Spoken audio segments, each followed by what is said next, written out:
So, what is your view on India? Mr. Koktak referred to the fact that India is like a Bollywood movie, ups and downs, great ending. The problem is right now, I can't see the up, I can feel the down. But he said it's a happy ending.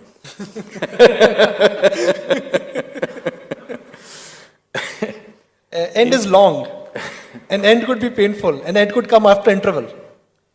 See, India is a tremendous pool of talent. I must say this. I'm not saying this with any nationalistic fervor. I personally don't identify with any kind of political nationalism. But as a culture, we are important in the world because we are a kaleidoscope. We have every kind of hue, we have every kind of shape and form, which is quite incredible. It's taken 10,000 years to create this chaos which functions. Most people who are not used to India, they just can't figure how the hell this is functioning. But we know it'll work because here in this country, at least everybody thinks he's a genius. There is no ordinary person, everybody is an expert, not about the job that he is doing, about everything else. If you go and sit in the local tea shop, he will be advising, making commentary about how Tendulkar did not know a particular shot and how he should have done that, how he should have played that particular match and how he missed it. And he will be talking about how the Prime Minister should do this, this and this. He knows everything in the universe, but he does not know how to make good tea. He runs a tea shop, but he doesn't know how to make good tea, but he knows everything else in the universe. This looks like a big problem. At the same time, there is a phenomenal enterprise in this mind. He wants to venture into everything, at least mentally. You go to United States, the guy who is doing that work, he is doing that work reasonably well. He knows nothing else and he doesn't want to know anything else. He just wants to do that and nothing else but that. So this is a different kind of nation. This is something that one has to understand. This is a tremendous potential. It's a potential without limits. But one area where we have seriously failed in this country is, we have been very deficient in leadership. I think that is a hangover from colonial days, where the entire society was structured in such a way that no leader should arise. Our education systems were designed in such a way that leadership should not evolve out of that. The entire system was designed to produce employees, not to produce leaders. So we are still suffering from that because we did not revolutionize our education system so that we can produce leaders. So it is a fabulous pool of talent, but without the necessary leadership which can bring that movement. We're beginning to see that kind of leadership little bit happening, but still it needs traction down the line. In India, if a good leader comes up, people will worship that leader. A leader does not need worship.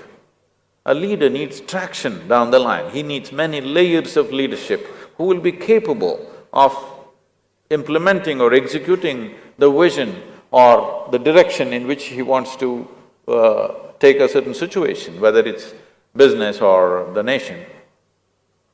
We have lacked that because we have been an occupied nation for a little too long.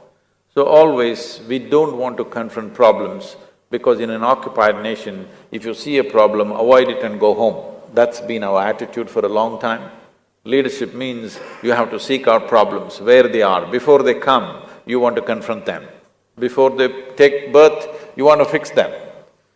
So that is generally missing in the larger population, but this generation is looking at it differently because today almost everything that's run in this country are run by people who are born in free India, that they don't have this hangover of being afraid of confronting problems.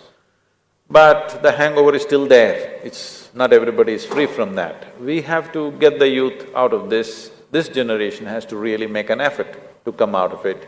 If we produce significant leaders, we will be one of the most significant nations on the planet, but in a very different way than any other nation has ever been. So we are sitting on this threshold right now. We can move this 600 and odd million people from one level of living to another in the next 10 to 15 years if we do the right things. Never before in the history of humanity has it ever happened that without force, without violence, this many people have been moved from one level of living to another. Never before such a thing has occurred. We are sitting on such a possibility. All of you, if you conduct your businesses sensibly, that's where we will go.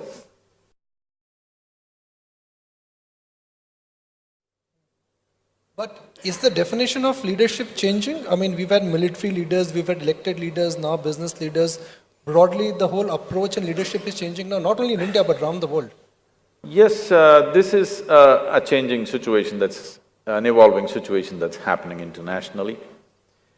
If you look back and see, there was a time when religious leadership was the most influential leadership at one time. Then as the military machines became strong, the military leadership took on the most significant role. Then in the last 100 years, democratically elected leadership has come into power. I would say in the next 15 to 25 years, the business or the economic leaders will be the most significant leaders on the planet.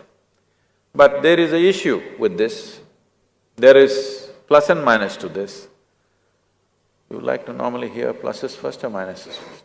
Well, the good news first, I would say. The financial market. The good thing about a business leader is, he is not predetermined. Two religious leaders cannot agree on anything for nuts. Military leaders should not agree because if they agree, they'll be out of their profession.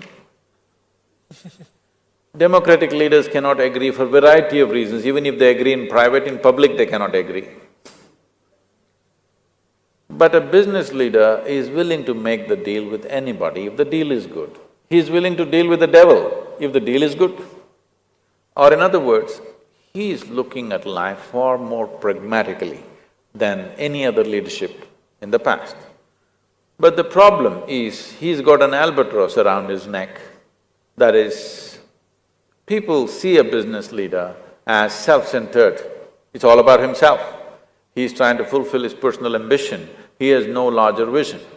This is a transition that business leadership needs to make from personal ambition to a larger vision, because businesses have grown to a size where many businesses are larger than many nations. Once this has happened and people are employing,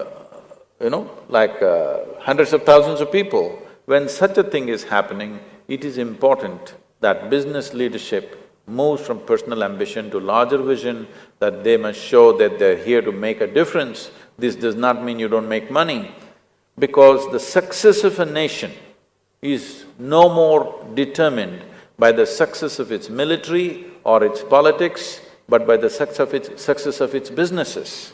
So now that this has happened in the world, it is time that business leadership evolves and takes the tag of self-interest group and becomes a group of larger interest of the nation and the world. And the beauty about business is, at some point if business thrives, national boundaries can be,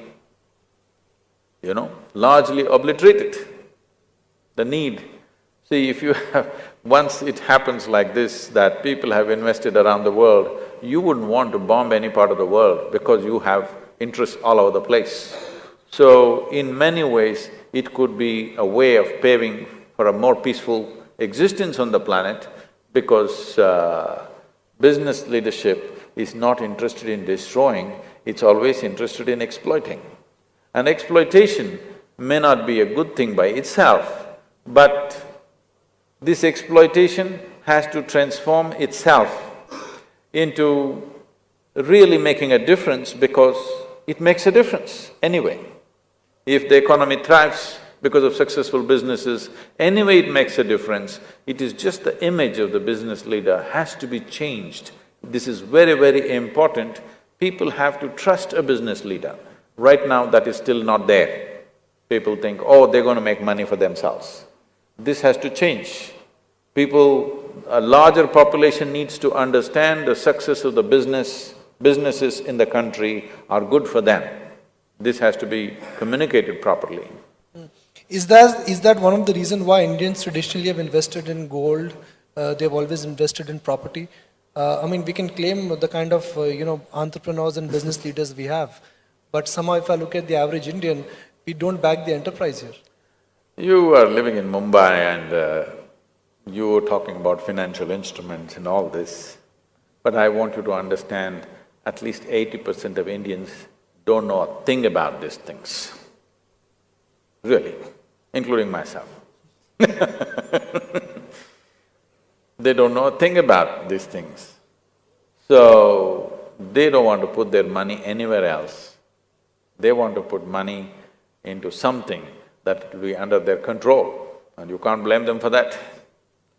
So, educating people that financial instruments are real things. They're not some con job that is being done, they're real things. But con jobs have happened in the past, so there is fear. And the little money, the little savings that they have, they don't want to entrust it to somebody else. They would… even if it doesn't grow, they want to keep it as a lump of gold or a piece of land because they know they can keep it, they can live with it and they can pass it on to their children. So this is an evolving situation. Till this generation in India, people have earned money mainly to pass it on to their children. Nobody thought they're going to blow it up. The richest people in this country always lived extremely simple lives, and the only intention was to pass it on. But now this generation is changing, they want to make money because they want to blow it up. They want to do things for themselves. So this is a new trend. Once this happens, now investing in financial instruments, investing in other areas apart from gold and land will become more commonplace. But you need to understand still 60–70% of people have no clue what this is.